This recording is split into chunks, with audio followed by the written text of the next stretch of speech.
The blood still stained the porch where Catherine Davenport's father had fallen 3 months ago, and no matter how many times she scrubbed those planks, she could still see the ghost of it every morning when the sun rose over the sprawling horizon of the Double D Ranch. She stood there now in the pre-dawn light of March 1885, her hands calloused and rough from work that would have broken most women half her age. Though at 24, she had become something the ranchers in Enid, Oklahoma whispered about with equal parts admiration and fear. The Cattle Queen, they called her, and she ruled over 30,000 acres and more head of cattle than anyone could count in a single afternoon, the biggest ranch operation in all of Texas, and the surrounding territories that her father had built from nothing but grit and gunpowder. The morning air carried the scent of prairie grass and distant rain, and Catherine pulled her worn leather jacket tighter around her shoulders as she watched her ranch hands begin to stir in the bunkhouse. She had 40 men working for her now, most of them twice her age and none of them quite sure what to make of a woman giving orders, but they respected her because she could outride, outshoot, and outwork any of them when it came down to it. Her father had made sure of that before the rustlers' bullets had taken him down on these very boards where she stood. "Miss Davenport, we have got a problem with the north fence line again," called out her foreman, a grizzled man named Dutch Henderson who had been with her family since she was in pigtails. "Looks like someone cut through it during the night. Lost maybe 20 head. Catherine felt the familiar surge of anger that had become her constant companion these past months. The rustlers had been getting bolder ever since her father died, testing her, waiting for her to break or sell out to one of the big cattle barons who circled like vultures, making offers that were barely veiled threats. But she would burn the whole ranch to the ground before she let anyone take what her family had built. "Get the men ready," she said, her voice carrying across the yard with the same authority her father had possessed. "We ride out in 20 minutes. I want every hand armed and ready. This ends today." Dutch nodded and hurried off, and Catherine turned back to look at the main house, the 2-story structure that had been her entire world for most of her life. Inside, the maids would be starting breakfast, and her younger sister Eliza would be waking soon, still soft and innocent at 19, protected from the harsh realities that Catherine faced every day. Their mother had died bringing Eliza into the world, and their father had poured everything into making sure his daughters would never want for anything, building an empire that now rested entirely on Catherine's shoulders. She walked to the stable herself, preferring to saddle her own horse rather than wait for one of the hands to do it. The big bay gelding she called Thunder nickered softly as she approached, and she ran her hand along his neck, taking comfort in the familiar routine of checking the saddle and bridle, making sure everything was secure. The sun was just breaking over the eastern horizon when she led Thunder out into the yard, and she could see her men gathering, rifles in their scabbards and expressions grim. "We are not looking for a fight," Catherine called out, swinging up into the saddle with practiced ease. "But if those rustlers are still on my land, they will get one. Anyone who does not want to ride with me can stay here, no questions asked." Not a single man moved toward the bunkhouse. Whatever doubts they might have had about following a woman's orders, they knew she meant business, and more importantly, they knew she was fair with pay and treatment, something that could not be said for many of the other ranchers in the territory. They rode out as a group, 41 strong counting Catherine at the lead, and the thunder of hooves echoed across the open prairie as they headed north toward the broken fence line. The land stretched out in every direction, rolling hills covered in spring grass that would feed her cattle through the next months, and Catherine felt the weight of responsibility settle deeper into her bones. This was not just about money or pride anymore. This was about survival and proving that a woman could hold onto what was hers in a world that wanted to take it away. The fence line came into view after nearly an hour of hard riding, and Catherine could see immediately that this was not the work of amateurs. Someone had cut through the wire in multiple places, creating gaps wide enough to drive cattle through, and the tracks leading away were fresh, maybe only a few hours old. She dismounted and knelt to examine the ground more closely, reading the story written in disturbed earth and hoof prints. "They took them west," she said, standing and pointing toward a line of cottonwoods that marked the edge of her property. "Probably heading for the ravine where they can hide them until dark. Dutch, take 10 men and circle around from the south. The rest of you with me." They split up according to her orders, and Catherine felt her heart pounding as they approached the ravine.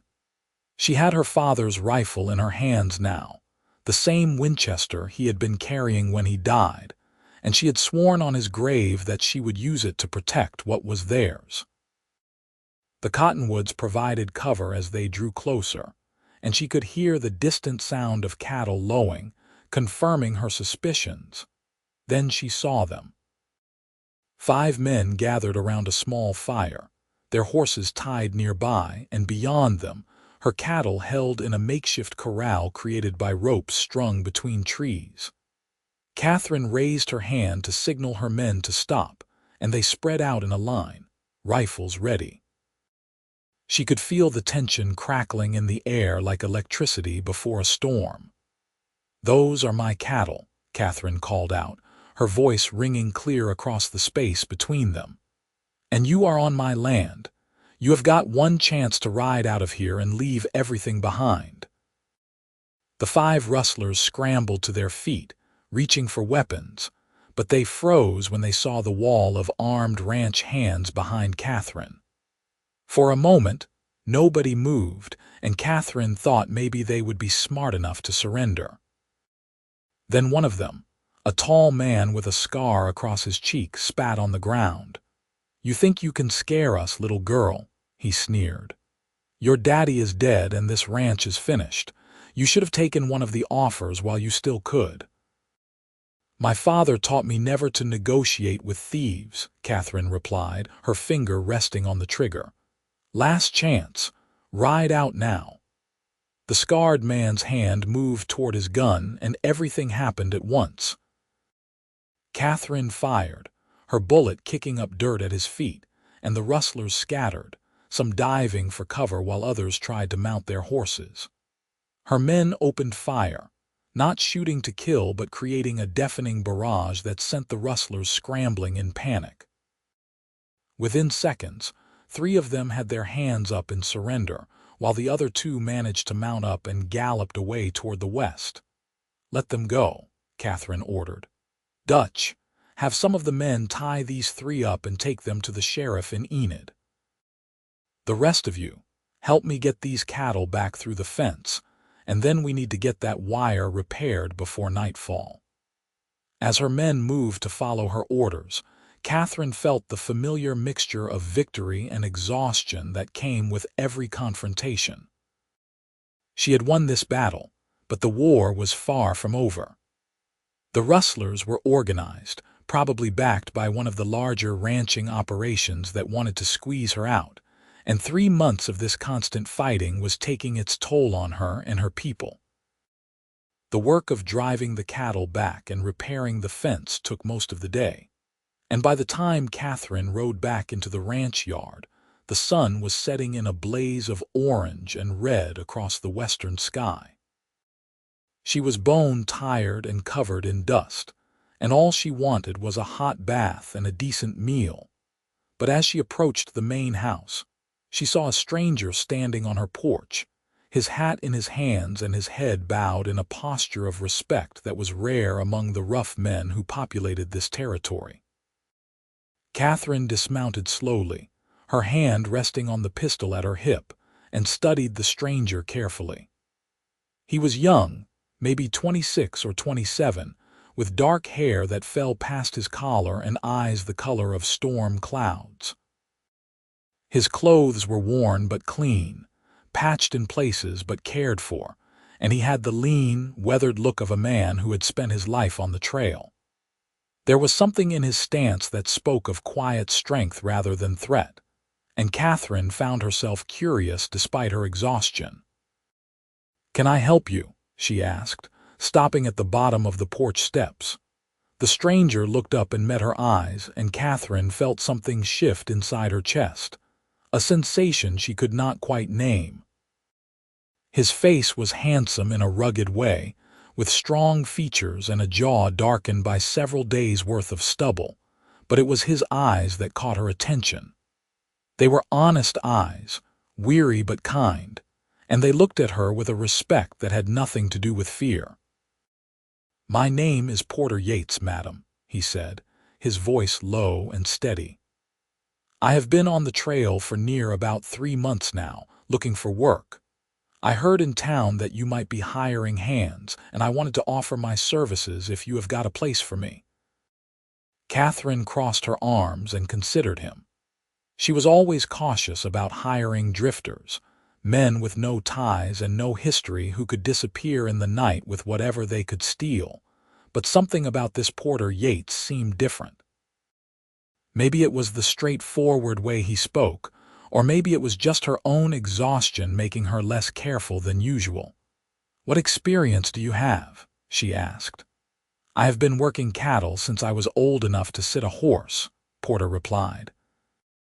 "Grew up on a ranch in West Texas, until the drought killed it 5 years back. Since then, I have been riding from place to place, taking work where I can find it.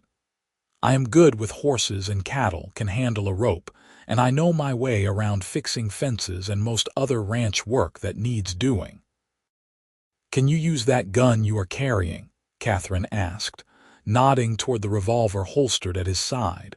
Porter's expression grew serious. "I can, madam, but I prefer not to unless there is no other choice. I have seen enough violence for one lifetime." There was pain in those words, old and deep, and Catherine recognized it because she carried her own wounds just as carefully hidden. She made her decision on instinct, something she had learned to trust from her father. $20 a month plus meals and a bunk in the bunkhouse, she said. "You work when I tell you to work, and you follow orders without question. If I find out you have been stealing or causing trouble, you will answer to me personally. Those are my terms." Porter nodded immediately. "That is more than fair, madam. I appreciate the opportunity." "My foreman is Dutch Henderson. Go find him and tell him I hired you. He will get you set up with a bunk and explain what we expect around here. We start before dawn every day, so do not be late." "Yes, madam. Thank you, Miss Davenport." Catherine watched him walk toward the bunkhouse, leading a thin, roan horse that had clearly seen better days, and she wondered if she had just made a good decision or a mistake. Time would tell, but right now she was too tired to worry about it further. She climbed the porch steps, carefully avoiding the stain she could never quite forget, and went inside to face whatever fresh challenges waited for her in the morning. The next few days established a routine that was both familiar and strange. Porter Yates proved to be everything he had claimed, a skilled hand who worked harder than most men twice his dedication.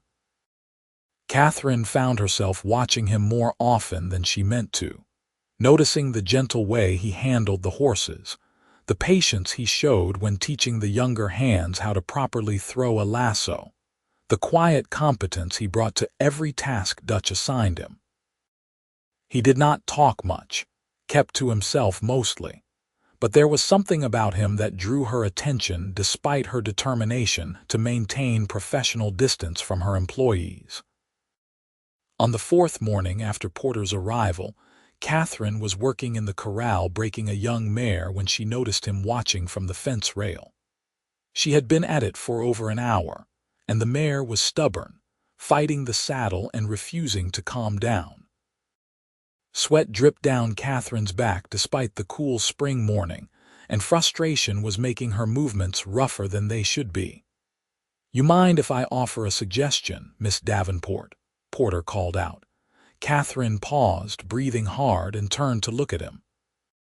Any other hand would have known better than to question her methods, but something in Porter's tone was not criticism, just genuine offer of help. "What have you got?" she asked. Porter climbed over the fence and approached slowly, his movements careful and unthreatening. The mare's ears flicked toward him, but she did not bolt. He kept his voice low and steady as he spoke. "She is scared more than stubborn," he said. "See how her eyes keep darting to that broken board over there. Something about it is spooking her.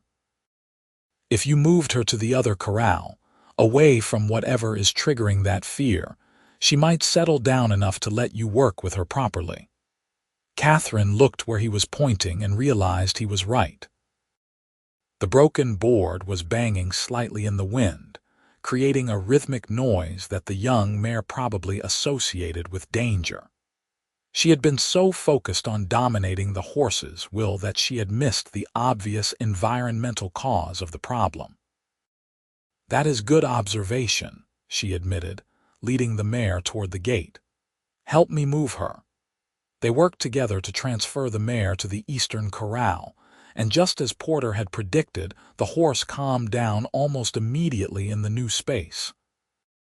Within 20 minutes, Catherine had her saddled and was walking her in circles, establishing trust and control without the earlier battle. When she finally dismounted, she found Porter still watching, a slight smile on his face that transformed his usually serious expression into something almost boyish. "Where did you learn to read horses like that?" Catherine asked, removing the saddle and beginning to brush the mare down. "My mother," Porter said, leaning against the fence. "She had a gift with animals, could calm the wildest mustang with just her voice and patience. She always said that understanding what scared them was more important than proving you were stronger." "She sounds like a wise woman," Catherine said. "She was. Died in the same drought that killed the ranch. Fever took her when there was no money for a doctor." The quiet pain in those words made Catherine's chest ache with sympathy. She had lost her mother too young as well, though for different reasons, and she understood the hollow place that loss left inside a person. "I am sorry," she said, and meant it. Porter shrugged, but she could see the emotion in his eyes. "It was 5 years ago. You learn to carry it and keep moving forward. Not much else you can do." They stood in companionable silence for a moment, and Catherine realized this was the longest conversation she had had with anyone outside of business matters since her father died. There was something easy about talking to Porter, something that made her want to lower her guard in a way that both intrigued and frightened her. "You should get back to work," she said finally, more to protect herself from whatever she was feeling than because the work was urgent. "Dutch probably has a list of things that need doing." "Yes, madam," Porter said, but his eyes lingered on her face for a heartbeat longer before he turned and walked away. That evening, Catherine sat in her father's study, going over the account books by lamplight. The numbers were not good. The constant attacks from rustlers, and the need to hire extra security, were eating into profits that should have been going toward expansion and improvement. She had payments due on loans her father had taken out for new stock, and if she could not make them on time, the bank would start asking difficult questions about her ability to manage the ranch. A knock on the door interrupted her worried calculations, and Eliza poked her head in, her blonde hair still damp from washing. Where Catherine had inherited their father's dark coloring and strong features, Eliza was all soft curves and delicate beauty, the kind of girl who should have been going to dances and breaking hearts, instead of trapped on a ranch surrounded by danger. "You should be in bed," Catherine said, but her tone was gentle. She could never be harsh with Eliza, her baby sister who represented everything innocent and good that Catherine fought to protect. "I could say the same to you," Eliza replied, settling into the chair across from the desk. "You have been working yourself to exhaustion, Kathy. When was the last time you slept a full night? Sleep is a luxury I cannot afford right now. Father would not want you to kill yourself trying to hold onto this place." Catherine looked up sharply. "This place is everything. It is what he built for us, what he died protecting. I will not let it go without a fight," Eliza sighed. "I know, I just worry about you. You have changed since Father died. You barely smile anymore and you look at everyone like they are a threat. In my experience, most people are." "Not everyone. That new hand porter, Dutch, says he is one of the best workers he has ever seen, and he looks at you differently than the others do." Catherine felt heat rise to her cheeks, an unfamiliar sensation that caught her off guard. "He looks at me like every other hand with respect for the boss." "No," Eliza said with a knowing smile. "He looks at you like you are a woman, not just the cattle queen. There is a difference. You are imagining things. Am I? I saw the way you watched him during dinner tonight. You were trying not to stare, but I could tell you were aware of him." Catherine closed the account book with more force than necessary. "Even if that were true, which it is not, it would not matter. I do not have time for romantic nonsense. I have a ranch to run and threats to deal with every single day." "Maybe that is exactly why you need someone," Eliza said softly. "You are trying to carry everything alone and it is too much for one person. Father had Mother to lean on, to share the burdens with. You need someone too." "I have you. I am your sister, not your partner. And honestly, Kathy, I am not built for this life the way you are. I love the ranch, but I do not have your strength or your head for business. You need someone who can stand beside you as an equal, someone who understands this world and can share the load." Catherine wanted to argue, but the loneliness that had been her constant companion since her father's death rose up and stole her words. Eliza was right, even if she did not want to admit it. The weight of running the ranch alone was crushing her slowly, and there were nights when she lay awake wondering if she was strong enough to keep going.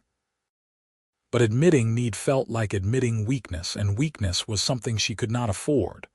"Go to bed, Eliza," she said finally. "We can talk about this another time." Eliza stood, but she paused at the door. "Just think about it, Kathy. Think about whether being alone and strong is really better than being with someone and happy. Father would want you to be happy." After her sister left, Catherine sat in the dark study for a long time, staring at nothing. She thought about Porter Yates with his storm-gray eyes and gentle hands, the way he spoke to horses, and the pain he carried from losing everything he loved. She thought about how long it had been since she had felt anything beyond anger and determination, how empty her life had become in the pursuit of protecting what remained. But allowing herself to feel anything for a penniless drifter who might disappear tomorrow was foolish and dangerous. She had learned from her father that sentiment had no place in business, and running the ranch was business above all else. Personal feelings only complicated things and made people vulnerable. She forced herself back to the account books, but the numbers swam before her eyes, and all she could see was the memory of Porter's slight smile when the mare had calmed down, the warmth in his eyes when he had spoken about his mother, the quiet strength in his weathered hands. The following week brought new challenges that pushed thoughts of romance far from Catherine's mind. A late spring storm rolled in from the north, bringing hail that damaged several of the outbuildings and sent the cattle into a panic.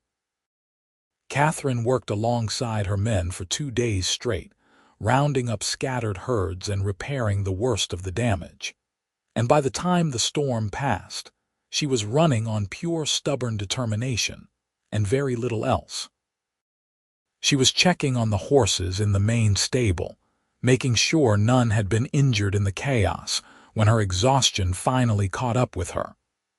The world tilted suddenly, and she grabbed for the stable wall to steady herself, but her legs would not hold her weight. She felt herself falling and braced for impact with the hard, packed dirt floor. Instead, strong arms caught her, pulling her against a solid chest, and she heard Porter's voice close to her ear. "Easy now, I have got you." Catherine wanted to protest, to push him away and prove she was fine, but her body would not cooperate. She sagged against him, hating her weakness but unable to fight it in that moment. Porter lowered them both to the ground carefully, keeping her supported against him. "When did you last eat something?" he asked, his tone gently scolding. "Or sleep more than an hour at a time?" "I am fine," Catherine managed to say, but the words came out weak even to her own ears. "You are about 10 minutes from collapsing completely," Porter corrected. "And you are not doing anyone any good by working yourself to death. This ranch needs you alive and able to think clearly. I cannot afford to be weak. Knowing your limits is not weakness. It is wisdom. My mother used to say that even the strongest oak tree bends in the storm or it breaks. You have been trying not to bend, and now you are breaking." Catherine felt tears sting her eyes, and she blinked them back furiously. She could not remember the last time she had cried, had not allowed herself that luxury since her father's funeral, but Porter's words had found their way past all her defenses to touch the fear she kept buried deep inside. "I do not know how to do this," she whispered, the admission torn from somewhere deep inside her. "Everyone is counting on me, and I am terrified I am going to fail them all. My father made this look easy, but I am drowning and I cannot let anyone see it because the moment they think I am weak, they will try to take everything."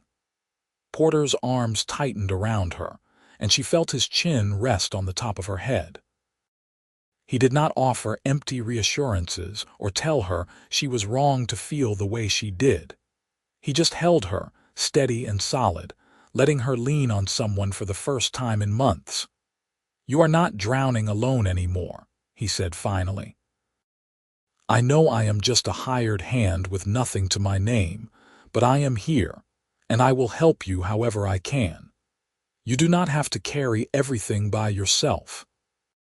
Something in Catherine's chest cracked open at those words, and she let herself relax against him, just for a moment, drawing strength from his presence. They sat like that in the stable while the rain drummed on the roof outside. Two people who had lost everything finding unexpected comfort in each other's company. Finally, Catherine pulled back, wiping her eyes and forcing herself to stand. Porter rose with her, his hand steadying her until he was sure she had her balance.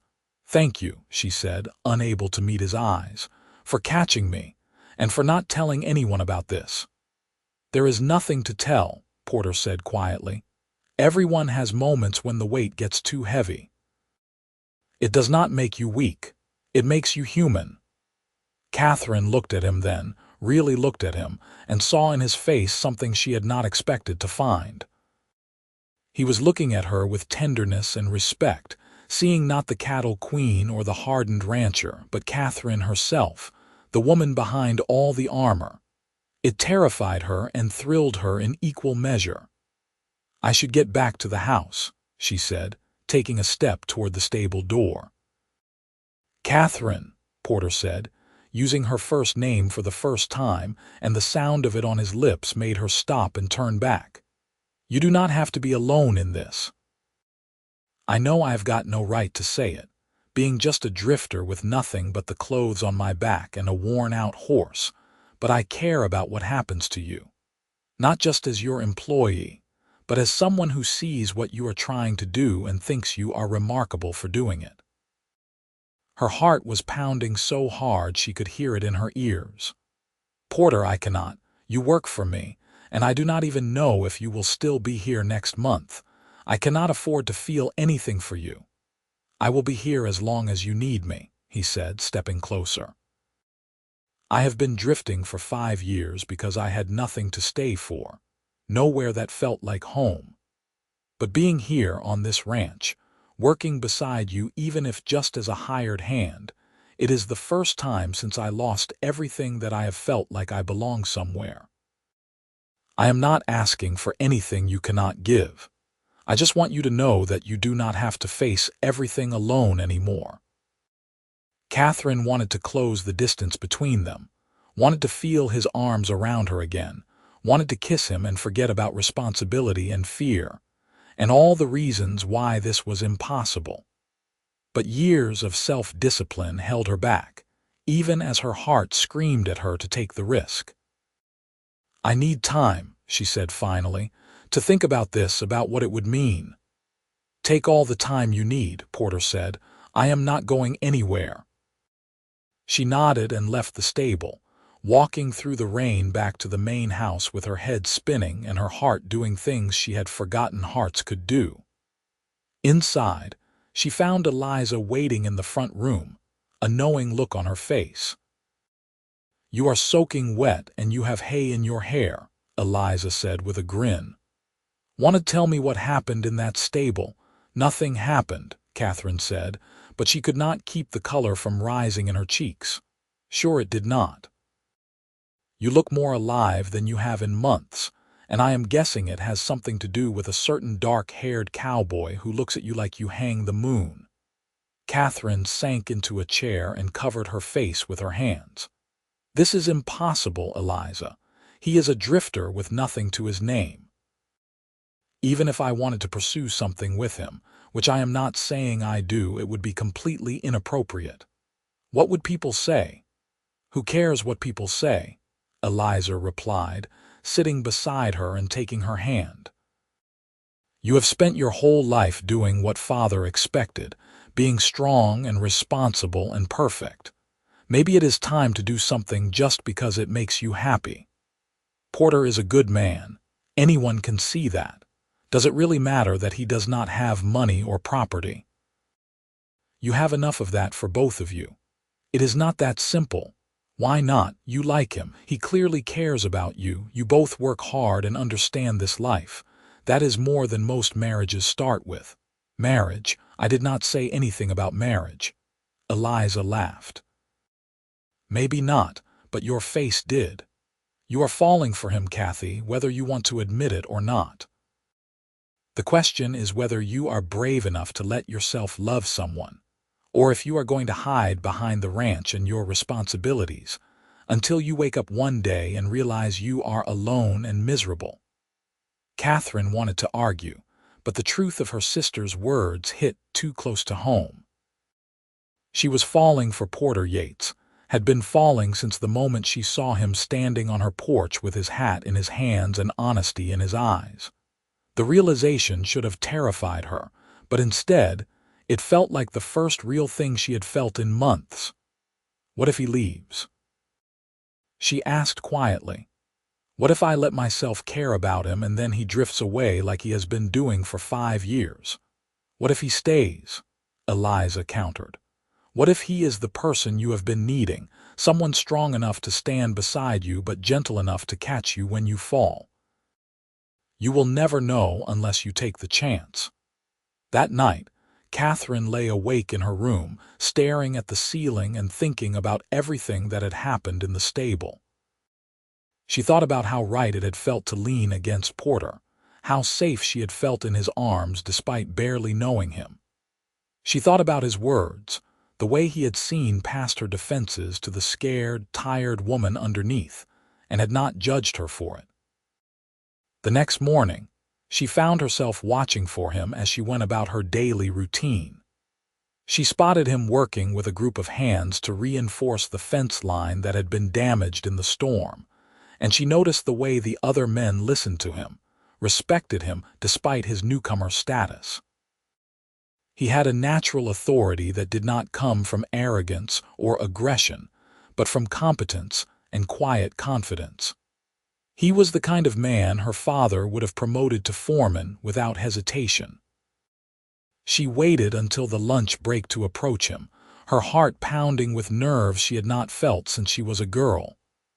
Porter looked up as she drew near, and the warmth in his eyes made her breath catch. "Miss Davenport," he said, removing his hat. "Catherine," she corrected. "When we are alone, you can call me Catherine." A slow smile spread across his face. "Catherine, then, how are you feeling today?" "Better than yesterday. I actually slept last night, which I have not done properly in weeks." "Good, you needed it." They stood there for a moment, the air between them charged with unspoken feelings, and Catherine gathered her courage to say what she had been rehearsing all morning. "I have been thinking about what you said yesterday, about not having to be alone in this." Porter's expression grew serious, hopeful. And I think you might be right. I have been trying to do everything myself because I thought asking for help made me weak. But maybe what I really need is someone I can trust, someone who understands what this life requires and who is willing to stand beside me through it. "I am that someone," Porter said without hesitation, "if you will let me be." "I hardly know you," Catherine said, but there was no real protest in her voice. "You have been here less than 2 weeks." "Sometimes knowing happens faster than time would suggest," Porter replied, stepping closer. "I knew the moment I saw you that you were something special. The way you carry yourself, the strength in you, the determination not to let anyone break you. I have met a lot of people in my wandering, but I have never met anyone like you." Catherine felt her defenses crumbling, all the careful walls she had built to protect herself falling away under the simple honesty in his words. "I am scared," she admitted, "of trusting someone, of letting myself care, of what it might mean." "I am scared too," Porter said, reaching out to take her hand. His palm was rough with calluses but warm, and his fingers wrapped around hers with gentle strength. "But I think being scared together is better than being alone." She looked down at their joined hands, marveling at how right it felt, how natural. Then she looked up into his storm-gray eyes and saw her own hope reflected back at her. "So what do we do now?" she asked. "We take it one day at a time," Porter said. "We keep working the ranch, we face whatever challenges come, and we figure out together what this thing between us might become. No promises beyond today, just honesty and seeing where it leads." "I can do that," Catherine said, and felt something like relief wash through her. One day at a time. The next several weeks passed in a blur of work and stolen moments together. Catherine found herself looking forward to the times when she and Porter could talk without others around, sharing stories about their pasts, their dreams, the things that had shaped them into the people they were. She learned that he had been engaged once, to a girl from his hometown, but she had broken it off when his family lost their ranch, unwilling to tie herself to a man with no prospects. The betrayal had wounded him deeply, and he had spent 5 years wandering not just because he had no home, but because he had been afraid to put down roots and risk that kind of pain again.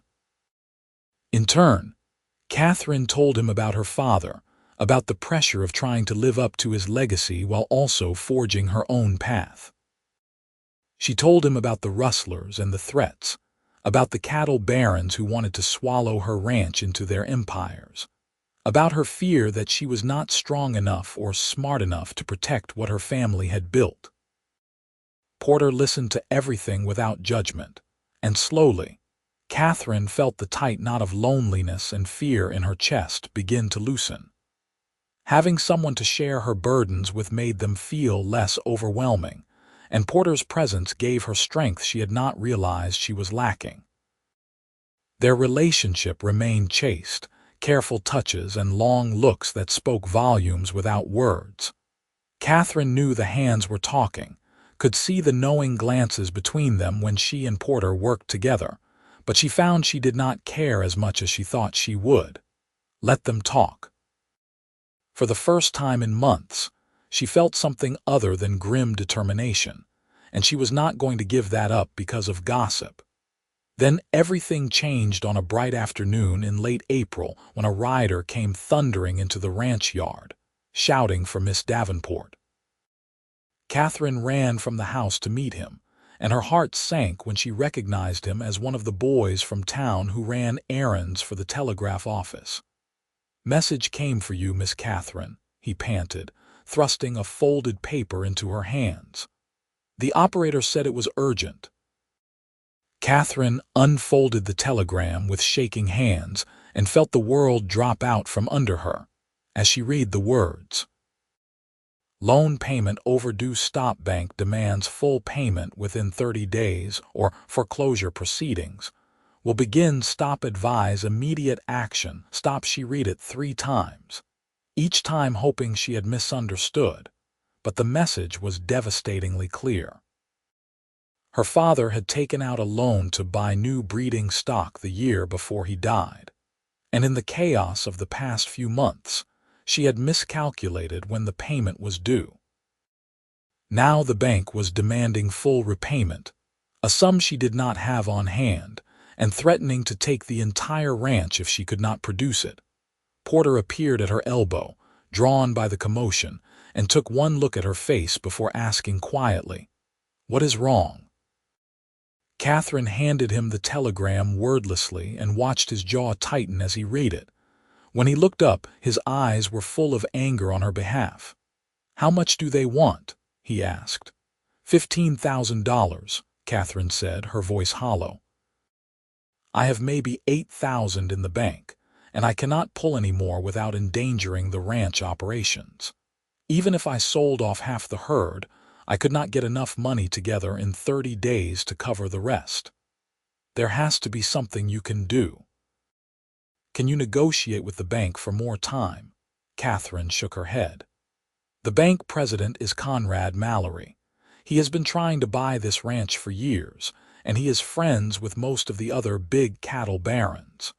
I would bet money he called in this loan early hoping to force me into selling. If I go to him begging for more time, he will just use it against me. Then we will find another way." "There is no other way," Catherine said, feeling the despair she had been holding at bay for months finally breaking through. "I have been fighting so hard to hold onto this place, and it was all for nothing.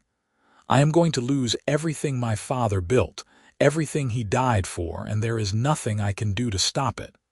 Porter grabbed her shoulders, forcing her to look at him. "Listen to me. We are not giving up. There are 30 days before they can move against you, and a lot can happen in 30 days. We will figure something out. How? Even if I worked miracles, I cannot make $7,000 appear out of thin air. Maybe not, but we can try, and we will do it together. You are not alone in this anymore. Remember." Catherine wanted to believe him, but the weight of impending disaster made it hard to see any path forward. Still, the determination in Porter's eyes gave her enough strength to nod, to push down the panic and force herself to think. "I need to go through my father's papers," she said. "Maybe there is something I missed, some asset I forgot about that could be sold quickly." "I will help you," Porter said. "Whatever you need." They spent the rest of that day, and most of the night going through every document in her father's study, searching for any scrap of hope. Catherine's eyes burned from reading by lamplight, and her head ached from the strain of calculations and desperate planning. Porter stayed beside her the entire time, patient and steady, occasionally making suggestions or asking questions that helped her think more clearly. It was well past midnight when Catherine finally pushed back from the desk and rubbed her eyes. "There is nothing. A few minor investments that might bring in $1,000 if I am lucky, but nothing that gets me close to what I need." Porter was quiet for a long moment, staring at the papers spread across the desk. Then he said slowly, "What if you did not try to raise the money yourself?" "What do you mean?" "What if you sold shares in the ranch? Not to one person or one company, but to small investors. People in town who believe in what you are doing and would want to be part of it. If you could get enough people to invest $100 or $200 each, you might be able to raise what you need without giving up control. Catherine considered the idea, turning it over in her mind. It was risky, asking people to invest in a ranch that was facing foreclosure, but it was also the only idea that had even a chance of working. It would have to happen fast, she said. I would need to convince people quickly, and I would need their money immediately. So we start tomorrow. We ride into Enid and we talk to everyone we can. The shopkeepers, the farmers, the people who have watched you fight to keep this ranch running despite everything. You have got more friends in town than you realize, Catherine. People respect what you are doing. Or they could see it as a failing business and refuse to throw their money away. Maybe, but you will never know unless you try. Catherine looked at him. This man who had appeared on her porch less than a month ago with nothing but a worn horse and a desire to work, and felt her heart swell with something she had been afraid to name. He had no reason to care about her ranch or her problems, no stake in whether she succeeded or failed, yet here he was at midnight, helping her search for solutions and refusing to let her give up. "Why are you doing this?"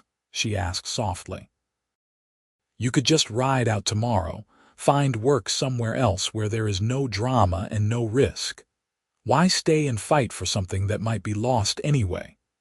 Porter reached across the desk and took her hand, his thumb brushing across her knuckles. "Because somewhere in the past month, I stopped thinking of this as just a job and started thinking of it as home. And because I am in love with you, Catherine Davenport, and I am not about to stand by and watch you lose everything without fighting like hell to prevent it." The words hung in the air between them, simple and devastating and completely sincere. Catherine felt tears spill down her cheeks, but for the first time in months, they were not tears of despair or exhaustion. They were tears of relief and joy and the overwhelming realization that she was not alone anymore. "I love you too," she whispered, and saying it out loud felt like the bravest thing she had ever done. "I have been trying not to, trying to protect myself, but I cannot help it. You make me feel like I can breathe again." Porter stood and came around the desk, pulling her to her feet and into his arms. This time, there was no hesitation when his lips met hers, no holding back the feelings they had been dancing around for weeks. Catherine melted into the kiss, into the warmth and strength of his embrace, and felt something settle deep in her soul. Whatever happened with the ranch, whatever challenges they faced, they would face them together. When they finally broke apart, both breathing hard, Porter rested his forehead against hers. "We are going to save this ranch," he said firmly. "And then, if you will have me, I want to stay here for the rest of my life. Not as a hired hand, but as your partner in every way that matters." "Yes," Catherine said without hesitation. "Yes to all of it, to fighting for the ranch, to building a future together, to everything. Just yes." They stood there in the lamplight, holding each other, drawing strength for the battles ahead. The next morning, Catherine and Porter rode into Enid together, ready to make their case to anyone who would listen. Catherine had dressed in her best dress, one of the few concessions she made to traditional femininity, and she had prepared a speech explaining what she needed and why she thought it was a sound investment. The first stop was the general store, where the owner, a kindly man named George Patterson, listened carefully to her proposal. When she finished, he was quiet for a long moment, and Catherine held her breath. "Your father was a good man," George said finally. "He always paid his bills on time and treated folks fair. I have watched you take over that ranch and do him proud, even with all the trouble you have been facing. I can spare $200, and I will be proud to be part of keeping the Double D running." Relief washed through Catherine so strongly she almost sagged. Thank you, George. You have got no idea what this means. I think I do, he replied with a gentle smile. Now you should go talk to the Hendersons at the hardware store. They have got a bit put aside, and I know they think highly of you. They spent the entire day going from business to business, home to home, making their case. Some people turned them down, either because they could not afford it or because they believed the ranch was too risky an investment. But more people than Catherine had dared hope said yes, reaching into their savings to help a woman they admired who was fighting to hold onto her family's legacy. By the time the sun set, Catherine had promises totaling nearly $4,000, bringing her desperately close to what she needed. But close was not enough, and with each passing day the deadline crept nearer. On the third day of their campaign, as they were preparing to ride back to the ranch after another exhausting round of meetings, an unexpected figure approached them on the street. Catherine tensed when she recognized Conrad Mallory himself, the bank president who held her fate in his hands. He was a portly man in his 50s, with expensive clothes and cold eyes that assessed everything in terms of profit and loss. "Miss Davenport," he said, tipping his hat with false courtesy. "I heard you have been asking around town for money, having trouble making your payment." Catherine lifted her chin, refusing to be intimidated. "I am securing investments, Mr. Mallory. The Double D has always been a profitable operation and people recognize that. Do they now? I wonder if they realize they are throwing their money at a sinking ship. Your father overextended himself, and you are drowning in debt you cannot hope to repay. The smart thing would be to sell before you lose everything." "The smart thing is to trust in the strength of good land and hard work," Porter interjected, his voice hard. "Something you might not understand sitting behind a desk counting other people's money." Mallory's eyes narrowed as he looked at Porter. "And who are you? One of her ranch hands playing at being important." "I am the man who is going to help her save that ranch despite your best efforts to steal it from her," Porter replied evenly. "Steal? I am simply conducting business according to the terms your father agreed to, Miss Davenport. If you cannot meet those terms, the property reverts to the bank." "That is not theft. That is how loans work." "Unless you deliberately called the loan early to force a default," Catherine said coldly. "My records show that payment was not actually due for another 3 weeks. You sent that telegram early hoping to catch me unprepared." Mallory's expression flickered, confirming what Catherine had suspected. "I have no idea what you are talking about. My records clearly show your records show whatever you want them to show," Catherine interrupted. "But I have my father's original loan documents, and I know my rights.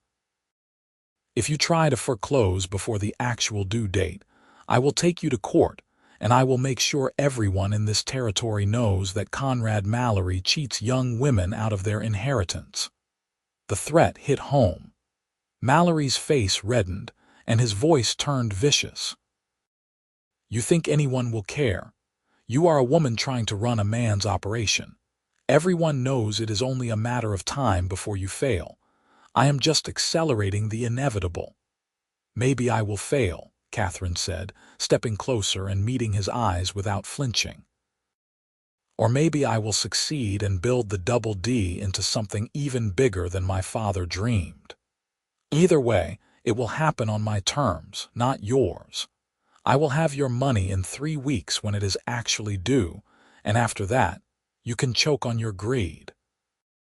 She turned and walked away, her heart pounding but her head high. Porter fell into step beside her, and she could feel him radiating protective anger. They did not speak until they were mounted and riding back toward the ranch. "That was incredible," Porter said finally. "The way you stood up to him. Most men would have been intimidated."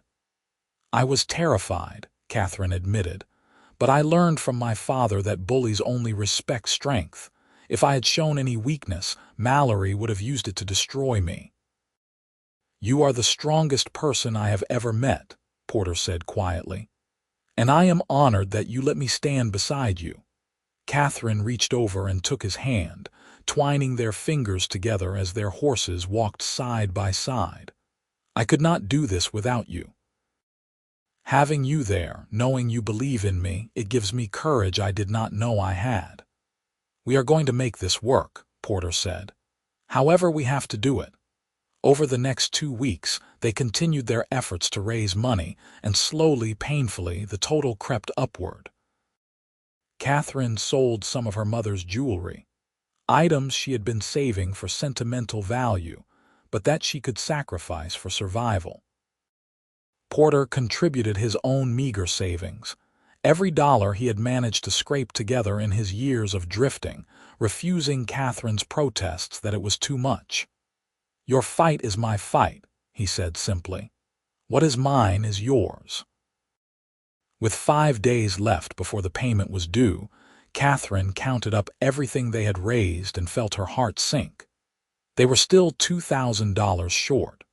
$2,000 might as well have been $2 million for all her ability to produce it in 5 days. She was in the study, staring at the numbers for the 100th time when Eliza came in looking excited. Kathy, there are people here to see you. A lot of people. Catherine followed her sister outside and stopped in shock. The ranch yard was filled with wagons and horses, and at least 30 people from town and the surrounding area stood waiting. George Patterson stepped forward, his hat in his hands. Miss Catherine, we all heard about what you are trying to do, saving the ranch and standing up to Mallory. We also heard you are still a bit short of what you need. Well, we took up a collection. Every person here contributed what they could spare, and we have got $2,300 for you. Catherine felt her throat close with emotion as George handed her a cloth bag heavy with coins and bills. She looked around at all the faces, people she had known her whole life and some she barely recognized, all of them here to help her in her hour of greatest need. I do not know what to say, she managed to get out. This is more than generosity. This is saving my life. Your father helped a lot of us over the years, an older woman said. He extended credit when times were hard. He hired folks when they needed work. He was always fair and honest. We are just returning the favor by helping his daughter. Besides, another man added, we all think it is about time someone stood up to Mallory and his kind. You are fighting for all of us in a way. Show them that regular folks can hold on to what is theirs if they stick together. Catherine descended the porch steps and moved through the crowd, shaking hands and thanking each person individually. Porter stood beside her, his hand on her back, and she could feel his pride in her radiating like warmth. When everyone had finally departed and the yard was quiet again, Catherine turned to him with tears streaming down her face. We did it, she whispered. We actually did it. Porter pulled her into his arms, holding her tight. No, you did it. You inspired all those people to believe in you and to help. That was all you, Catherine. It was us, she corrected. I could not have done any of this without you. 5 days later, Catherine walked into the bank with Porter at her side and dropped the full payment on Conrad Mallory's desk. The banker's face went through a range of emotions, from shock to anger to grudging respect. I must say, Miss Davenport, I underestimated you, he said stiffly, counting the money. Most men do, Catherine replied coolly. Now, if you will provide me with a receipt showing the loan is paid in full, I have a ranch to run. Mallory wrote out the receipt with obvious reluctance, and Catherine took it with a sense of victory that went beyond the mere financial transaction. She had faced down the worst threat to her family's legacy and had emerged victorious, not through luck or by compromising her principles, but through hard work, determination, and the help of people who believed in her. Walking out of that bank with Porter beside her, Catherine felt lighter than she had in months. The constant weight of impending disaster was finally lifted, and for the first time since her father died, she could think about the future without fear. "What do you want to do now?" Porter asked as they mounted their horses. Catherine looked at him, this man who had come into her life as a penniless drifter and had become her anchor, her partner, her love. She thought about all the traditional expectations people had for women in her position, about how she was supposed to find a wealthy man to marry and let him take over the running of the ranch. But she had never been traditional, and Porter was worth more than all the wealthy men in Texas combined. "I want to go home," she said, "to our ranch, and I want to start planning our future together." "Our ranch," Porter repeated, and the wonder in his voice made her smile. "I like the sound of that." They rode back to the Double D at an easy pace, savoring the beautiful spring day and the knowledge that they had overcome something that should have broken them.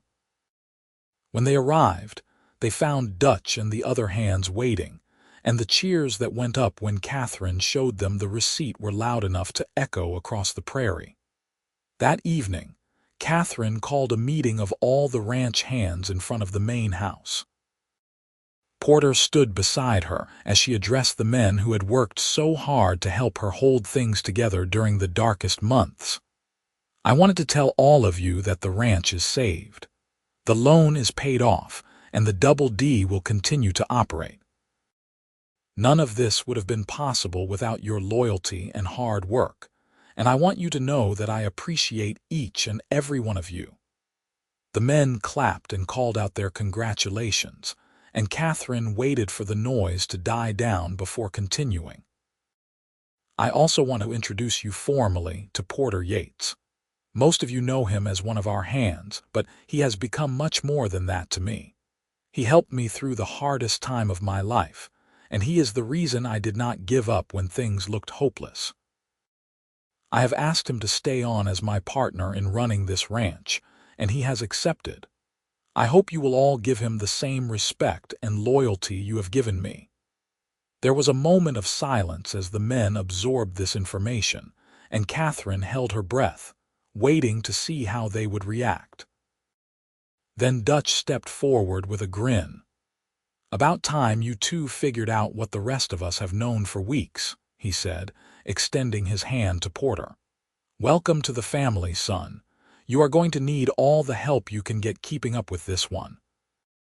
Laughter rippled through the crowd, and one by one, the men came forward to shake Porter's hand and offer their congratulations. Catherine felt relief wash through her. She had worried that some of the hands might object to a former drifter being elevated to a position of authority, but it seemed Porter had earned their respect through his work and character. Later, after the celebration had died down and the hands had returned to the bunkhouse, Catherine and Porter sat together on the porch steps, watching the stars emerge in the darkening sky. Catherine leaned against his shoulder, content in a way she had never imagined possible. "I have been thinking," Porter said quietly, "about what comes next." "What do you mean?" "I mean that I want to marry you, Catherine, properly with a preacher and witnesses and all the legal documents that make it official. I want everyone to know that you are mine and I am yours, and that we are building this ranch together as equal partners." Catherine's heart swelled. "I want that too, more than anything." "There is just one problem," Porter continued, his voice turning uncertain. "I do not have a ring to give you, or any money for a proper wedding. I gave everything I had to help with the loan payment. I know it is not the proposal you deserve," but Catherine turned and pressed her finger to his lips, silencing him. "Porter Yates, you gave me something more valuable than any ring. You gave me your faith, your strength, your love when I needed it most. You helped me save everything that matters to me. If that is not a proper proposal, then I do not know what is. Yes, I will marry you. Ring or no ring, fancy wedding or not, yes." Porter pulled her into his arms and kissed her with all the pent-up emotion of the past weeks, and Catherine kissed him back with equal fervor. When they finally broke apart, both were breathless and grinning like fools. "We should probably tell Eliza," Catherine said. "She is going to be insufferably smug about being right." "Right about what?" "She told me weeks ago that I was falling for you and that I should stop fighting it. I argued with her, but she knew better than I did what was happening." They found Eliza in the parlor reading a book, and when Catherine announced their engagement, her sister jumped up with a squeal of delight and hugged them both. "I knew it," she cried. "I knew from the moment I saw you two together that this was going to happen. Oh, Kathy, I am so happy for you. Father would have loved Porter, I just know it." The mention of their father brought tears to Catherine's eyes, but they were good tears this time, tears of joy mixed with the old grief. She liked to think Eliza was right, that her father would have approved of Porter, would have recognized in him the same qualities of honesty and hard work that he had valued above all else. They planned the wedding for early June, giving themselves time to get the spring roundup finished and the ranch operations running smoothly again. Catherine insisted on keeping it simple, just family and close friends gathering at the ranch for the ceremony. But Eliza threw herself into the preparations with enthusiasm that transformed the modest plans into something beautiful. On the morning of her wedding day, Catherine stood in her bedroom looking at herself in the mirror. She wore her mother's wedding dress, altered to fit her taller frame, and Eliza had woven wildflowers into her hair. She looked different than she had in months, softer somehow, the hard edges worn away to reveal the woman underneath the armor. "You look beautiful," Eliza said from the doorway. "Are you nervous?" "Terrified," Catherine admitted. "But in a good way. Is that strange?" "Not at all. You are about to promise your life to someone. That is pretty terrifying no matter how much you love them." Catherine turned to face her sister. "Thank you, Eliza, for pushing me to take a chance on love, for supporting me through everything. I do not know what I would do without you." "You are never going to have to find out," Eliza said, hugging her carefully so as not to crush the dress. "Now come on. You have got a cowboy waiting for you, and knowing Porter, he is probably pacing a hole in the floor with nerves." The ceremony took place in the ranch yard under a clear blue sky, with Dutch serving as best man and Eliza as maid of honor. The local preacher led them through traditional vows, and when Porter slipped a simple gold band onto Catherine's finger, she was surprised to feel it there. She looked up at him questioningly. "I sold my saddle," he whispered. "The one thing of value I had left. You deserved a ring." Catherine felt tears spill down her cheeks as she realized what he had sacrificed. His saddle had been handmade, a gift from his father before he died, one of the few possessions Porter had managed to hold onto through all his years of drifting. That he would part with it for her sake spoke volumes about the depth of his love. "I pronounce you husband and wife," the preacher announced. "You may kiss your bride." Porter did not need to be told twice. He pulled Catherine into his arms and kissed her thoroughly, and the assembled crowd cheered and whistled their approval. When they finally broke apart, both laughing, Catherine felt like her heart might burst with happiness. The celebration that followed was simple but joyful, with food and music and dancing that lasted well into the evening. Catherine danced with Porter until her feet ached, then danced some more, reluctant to let the perfect day end. She saw the ranch hands toasting their health, saw Eliza laughing with Dutch, saw the land she loved bathed in golden sunset light, and knew that this was exactly where she was meant to be. Later, when they finally retreated to the privacy of the main house, Porter carried Catherine over the threshold despite her laughing protests that it was silly and unnecessary. He set her down gently in the master bedroom that would now be theirs to share, and his expression grew serious. "I want you to know that I understand what you are giving me," he said quietly. "You are sharing not just your life but your legacy, your family's ranch, everything your father built. I promise you that I will honor that trust. I will work every day for the rest of my life to be worthy of you and to help build the Double D into something even greater than it already is." "You are already worthy," Catherine said, cupping his face in her hands. "You proved that by standing beside me when I had nothing to offer but problems and fear. You saw past the cattle queen to Catherine herself, and you loved me anyway. That is worth more than all the ranches in Texas." They came together then with all the passion and tenderness that had been building between them for months, and Catherine finally let herself be vulnerable. Let herself be just a woman in love rather than the strong, untouchable rancher everyone expected her to be. In Porter's arms, she found not just desire but comfort, not just passion but peace, and she knew that whatever challenges the future brought, they would face them together. The months that followed the wedding were some of the happiest of Catherine's life.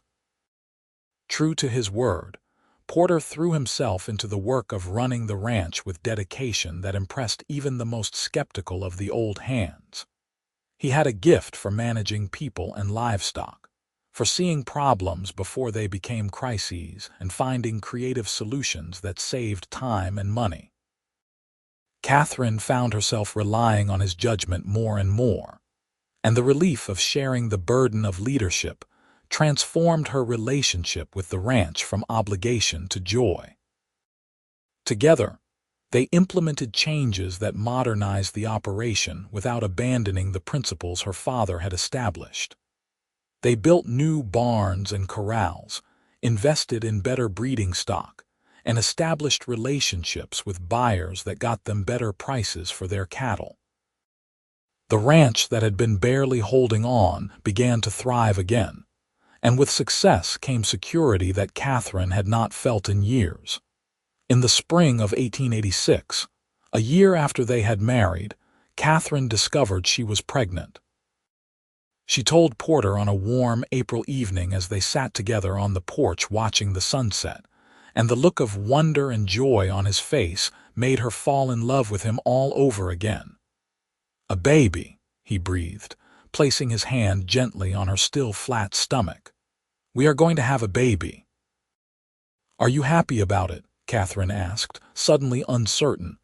They had not discussed children in their rush to save the ranch and build their life together. "Happy, Catherine, I am beyond happy.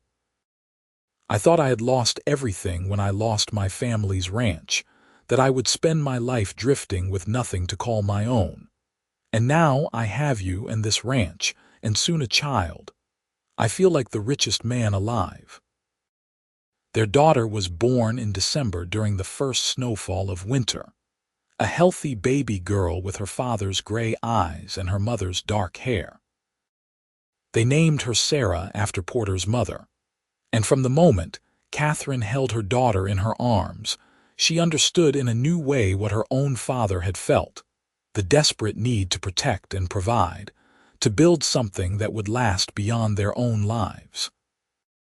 Porter proved to be as devoted a father as he was a husband and partner. He would spend hours holding Sarah, talking to her in that low, gentle voice he used with skittish horses, and Catherine would watch them together and feel her heart overflow with love for this family they had created against all odds. Eliza, who still lived in the main house, embraced her role as aunt with enthusiasm, doting on Sarah and helping Catherine navigate the exhausting early months of motherhood. The ranch continued to run smoothly thanks to Dutch and the experienced hands, allowing Catherine to focus on her daughter without guilt about neglecting her responsibilities. One evening when Sarah was about 6 months old, Catherine and Porter sat together in the nursery watching their daughter sleep. Porter had his arm around Catherine's shoulders, and they were content in the comfortable silence they had developed. The kind of peace that comes from two people who have been through hardship together and emerged stronger. Do you ever think about where we would be if I had not stopped at your ranch that day? Porter asked quietly. If I had just kept riding, looking for work somewhere else, Catherine considered the question. I would probably still be here, still fighting to hold onto everything alone, probably making myself sick with stress and exhaustion. And you would still be drifting, looking for something you did not know how to name. I would have missed everything that matters, Porter said, pressing a kiss to her temple. This life with you, Sarah, the sense of purpose and belonging I have found here, I would have missed all of it because I was too afraid to stay in one place. What changed? Catherine asked. What made you willing to put down roots here when you had been running for 5 years? Porter was quiet for a long moment, and when he spoke, his voice was thick with emotion. You did. The moment I saw you standing in that ranch yard, looking like you carried the weight of the world on your shoulders but refusing to break under it, I knew I had found something worth staying for. And then I got to know you, saw your strength and your vulnerability, your determination and your fear, and I fell in love with every part of you.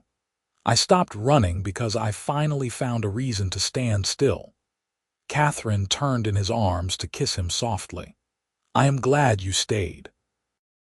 I am glad you saw past my defenses and had the courage to push your way into my life. You saved me, Porter, not just the ranch, but me. I was drowning in responsibility and loneliness, and you threw me a lifeline when I needed it most. We saved each other, Porter corrected.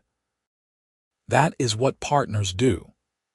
As the years passed, the Double D Ranch continued to grow and prosper under Catherine and Porter's joint leadership.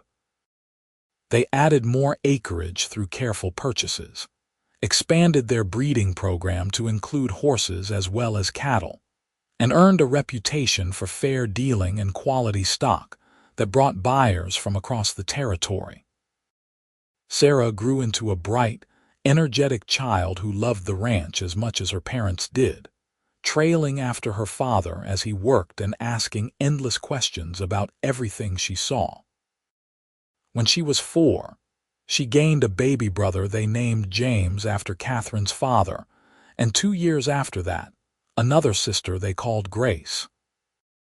The ranch house that had felt too large and empty after Catherine's father died now rang with the sounds of children playing and the daily bustle of family life. Eliza eventually married a lawyer from Enid who had courted her patiently for 2 years. But she and her husband built a house on ranch property, unable to imagine living far from her sister and the land they had grown up on. Dutch retired from his position as foreman, but stayed on in a small cabin near the main house, serving as grandfather figure to Catherine's children and occasional advisor when particularly tricky problems arose. The other original hands either retired or moved on, replaced by younger men, but the core values of respect and hard work that had always defined the Double D remained constant. On a warm summer evening in 1895, 10 years after Porter had first appeared on Catherine's porch, they stood together watching their 3 children play in the ranch yard while the sun set in spectacular fashion across the western horizon. Catherine was 34 now, with threads of silver beginning to appear in her dark hair, and Porter was 37, his face more weathered but his eyes still the same storm gray that had captured her heart. You ever regret it? Catherine asked, leaning against her husband's solid warmth. Tying yourself to a stubborn woman and all her problems instead of finding an easier path? Porter laughed and pulled her closer. Not for a single second. Marrying you was the smartest thing I ever did, even if you are impossibly stubborn and twice as difficult as any dozen cattle. I am difficult, Catherine protested, elbowing him gently. You are the one who insists on doing things the hard way because you think it builds character. And I was right. Look at what we built together. This ranch is 3 times the size it was when I arrived. We have got 3 beautiful children, and we are respected throughout the territory. None of that happened by taking the easy path. Catherine could not argue with that. The Double D Ranch was now the most successful operation in Oklahoma Territory, and their cattle and horses were sought after by buyers as far away as Kansas City and Denver. They employed over 60 hands during peak season and had become one of the largest employers in the region. More importantly, they had maintained the integrity and values that had always defined the ranch, treating their workers fairly and dealing honestly with everyone they did business with. "Your father would be proud," Porter said quietly, as if reading her thoughts, "of what you have accomplished, of the family you have built, of the woman you have become. I wish he could have known me, could have seen that I would honor the trust he placed in you by raising you to be so strong." "He would have loved you," Catherine said with certainty. "He always valued honesty and hard work above wealth or status. You embody everything he believed a good man should be." Sarah came running up to the porch then, her 7-year-old face flushed with excitement. "Papa, James says he can rope better than me, but I said you would settle it." "Will you watch us both and tell us who is better?" Porter grinned and ruffled his daughter's hair. "How about I teach you both some new techniques instead of making it a competition? Roping is not about being better than someone else. It is about being the best you can be." "That is what Mama always says," Sarah replied, rolling her eyes with the exaggerated exasperation of childhood. "You two sound the same all the time." "That is because we are partners," Catherine said, smiling at the truth of it. "We learned from each other, so now we think alike." As Porter headed down to the yard to work with the children, Catherine remained on the porch, taking a moment to simply absorb the scene before her. The ranch stretched out in every direction, healthy cattle grazing on rich grass, strong fences marking property that was securely theirs, buildings that had been maintained and improved standing proud against the evening sky. Her children played under their father's patient instruction, while her husband demonstrated the skills he had learned over a lifetime of hard work. This was what they had fought for, what they had built together from desperation and determination and love. The scared, lonely woman who had scrubbed bloodstains from the porch boards while wondering how she would survive was gone, replaced by someone stronger and softer at the same time. Someone who had learned that true strength came not from standing alone, but from choosing the right person to stand beside. The penniless cowboy who had drifted for 5 years searching for something he could not name had found home and purpose and family, had transformed himself from hired hand to partner to father, proving that a man's worth had nothing to do with what he owned and everything to do with who he was. Together, they had taken something that was breaking and made it whole again, had faced down those who wanted to take what was theirs and emerged victorious through courage and community, and love that refused to give up even when the odds seemed impossible. Catherine walked down from the porch to join her family, and Porter looked up with the smile that still made her heart skip even after 10 years of marriage. He held out his hand to her, and she took it, fitting perfectly into the space beside him where she belonged. Sarah and James paused in their roping practice to hug their mother, and little Grace toddled over demanding to be picked up, and for a moment they all stood together in the golden light of sunset, a family carved from hardship and bound by love. "I love you," Catherine whispered to Porter, the words still as meaningful as they had been the first time she said them in the lamplight of her father's study while facing disaster. "I love you more," Porter replied, the familiar response that had become their private joke and deepest truth. The sun continued its slow descent toward the horizon, painting the sky in shades of orange and pink and purple, And the Yates family stood together on the land that had tested them and shaped them and ultimately belonged to them in every way that mattered. The Double D Ranch would continue for generations, a legacy of love and determination passed down through children and grandchildren, a testament to what could be built when two people chose to face life's challenges together rather than alone. The Cattle Queen and her penniless cowboy had written their own story, one that defied expectations, and proved that the greatest riches had nothing to do with money, and everything to do with the courage to love despite risk, to trust despite fear, to build despite uncertainty. And as the stars began to emerge in the darkening sky above Oklahoma Territory, Catherine Yates knew with absolute certainty that every hardship, every challenge, every moment of doubt had been worth it to arrive at this perfect evening surrounded by everything that truly mattered. The ranch would face new challenges in the years to come, as all ventures did, but they would face them together, partners in every sense of the word, bound by love that had been forged in fire and tested by adversity. And in the end, that was the greatest legacy of all, not the land or the cattle or the wealth they had accumulated, but the proof that love could conquer impossible odds when two people believed in each other enough to never give up. As night fell over the Double D Ranch, the family made their way back to the main house, children chattering about the day's adventures while their parents walked hand in hand behind them. Inside, there would be dinner and bedtime stories, the comfortable rhythms of family life that marked true contentment.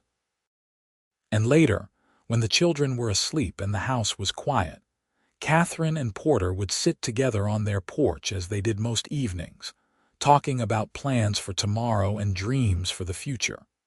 Two souls who had found each other against all odds and built something beautiful from the ashes of loss and the courage of hope. The blood stains that Catherine had once scrubbed at endlessly were long gone, covered by new boards and faded by time, but the memory of what they represented remained.